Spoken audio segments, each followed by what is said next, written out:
Hello, in this video we're going to talk about gestational diabetes mellitus, or GDM for short. Gestational diabetes is a common condition that occurs during pregnancy, specifically diagnosed roughly in the third trimester of pregnancy. As the name suggests, it essentially is similar to diabetes mellitus type 2, in that you have hyperglycemia and you have problems with insulin. So let's look at what normally happens during pregnancy. The pancreas is an organ responsible for producing the hormone insulin. And here is the target cell, which insulin will target eventually. And here is the fetus, which is inside the uterus of the pregnant lady. During pregnancy, there is beta cell hyperplasia. Beta cells, or B cells, are cells in the pancreas that produces and secretes the hormone insulin. When a pregnant lady eats, their blood glucose rises. There is hyperglycemia. Hyperglycemia will stimulate the beta cells of the pancreas to release the hormone insulin into circulation. The increase in insulin in the circulation will go around the body and then target specific cells, telling these cells to take up glucose from the blood in the attempts to reduce blood glucose. There is still enough blood glucose available in circulation to enter fetal circulation.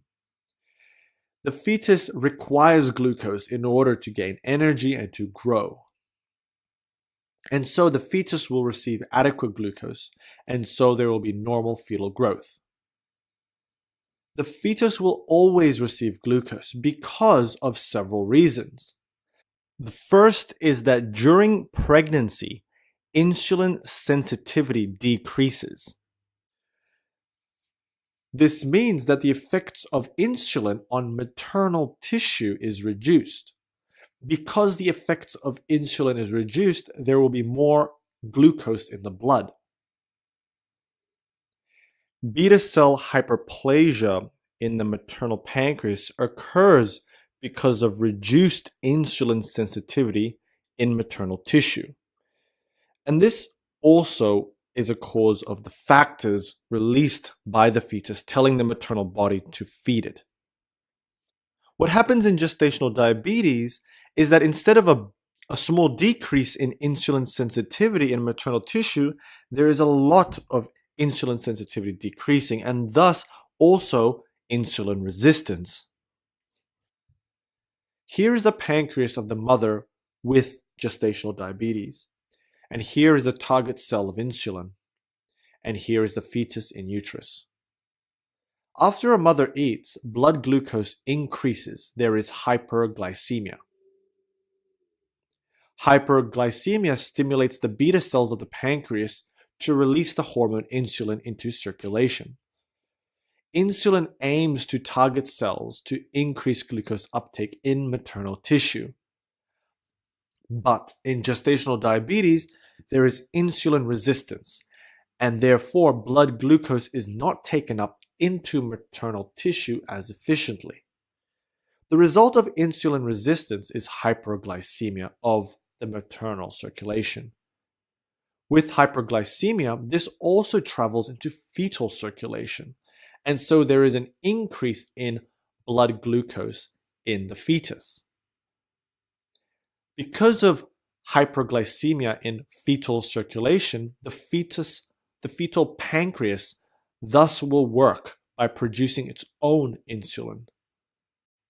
With more fetal insulin, the fetal tissue will take up more glucose that is available, and so there will be more growth of the fetus. The growth of the fetus increases and you get a big baby.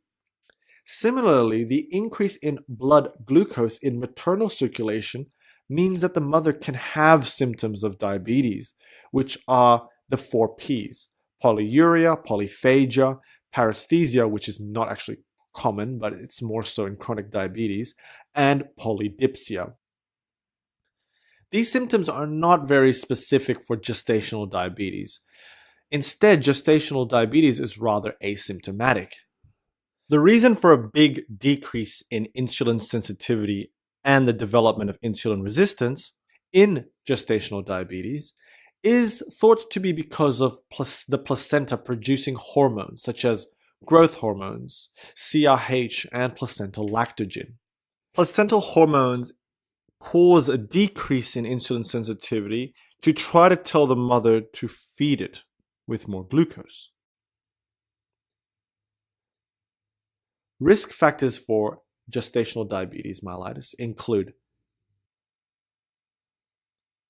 a pregnant lady's age greater than 35 years old, obesity, family history of GDM, polycystic ovarian syndrome, certain ethnic groups, including Southeast Asians, and also having a previous history of GDM.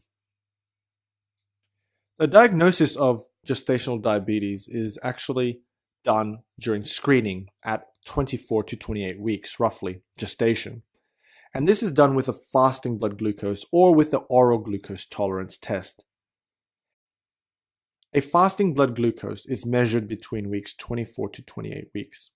A fasting blood glucose of greater than 5.1 millimoles per liter can help diagnose GDM.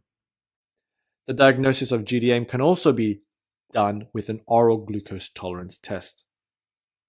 If blood glucose is greater than 10 millimoles per liter after 1 hour of taking oral glucose, or greater than 8.5 millimoles a liter after 2 hours of taking oral glucose. These values normally should be lower because insulin should be lowering blood glucose. But with insulin resistance or sensitivity, blood glucose takes a lot longer to go down after eating glucose. On a side note, diagnosing diabetes is different. What I mean is diagnosing diabetes type 2 in non-pregnant women. You can think of diagnosing diabetes type 2 as the 7-11 rule.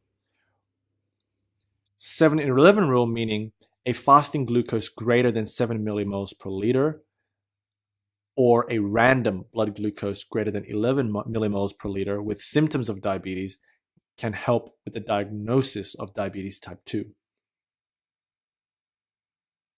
The complications of gestational diabetes can be divided into maternal complications, fetal complications, and infant complications. Maternal complications or mother complications of gestational diabetes include hypertensive disorders, increased risk of infection, cesarean section. There's a 50% risk of developing future diabetes type 2. A maternal complication can also be a treatment complication where you get insulin-related hypoglycemia. Fetal complications occurs as a consequence of fetal hyperglycemia. With fetal hyperglycemia, you get fetal hyperinsulinemia. Fetal hyperinsulinemia means that there will be more glucose uptake by fetal tissues, causing macrosomia or a big baby. Fetal hyperglycemia means fetal osmotic diuresis occurs, which means that the fetus will pee more because of the diuretic effects of glucose. Because the fetus pees more fluid will be within the amniotic sac, causing polyhydramnios. Fetal hyperglycemia may lead to congenital abnormalities and even stillbirth. Infant complications or baby complications tend to occur during delivery or right after delivery. And this is because the fetus is larger than normal. There is macrosomia. And thus birth trauma can occur. And this can be trauma to the baby or to the mother's genital tract. After delivery, the fetus will not receive any more glucose from the mother because the umbilical cord is clamped. Keep in mind that there is still fetal hyperinsulinemia present, and this means that glucose will be taken up still.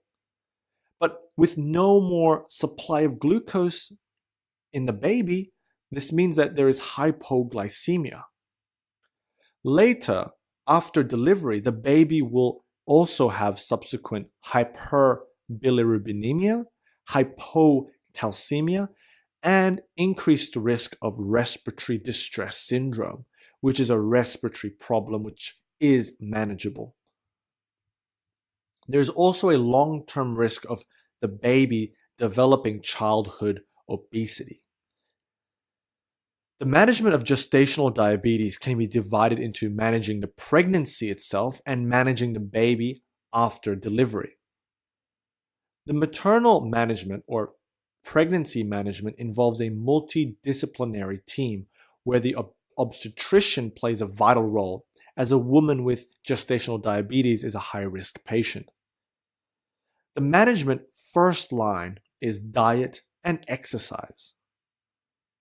Use of diabetic medications, including metformin, can also be used. If this fails, or if the mother prefers, insulin injections can be used. During this period of managing gestational diabetes, which again is diagnosed roughly between 24 to 28 weeks, which is a screening process, the pregnant woman needs to continuously monitor their blood glucose with a finger prick test, for example, at least 4 times a day.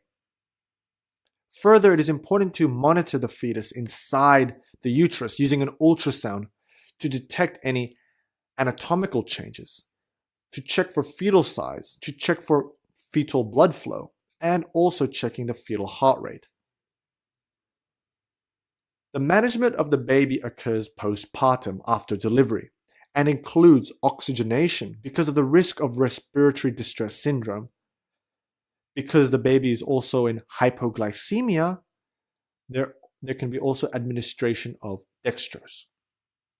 It is finally also important to monitor the bilirubin levels, the glucose levels continuously, and also the calcium levels.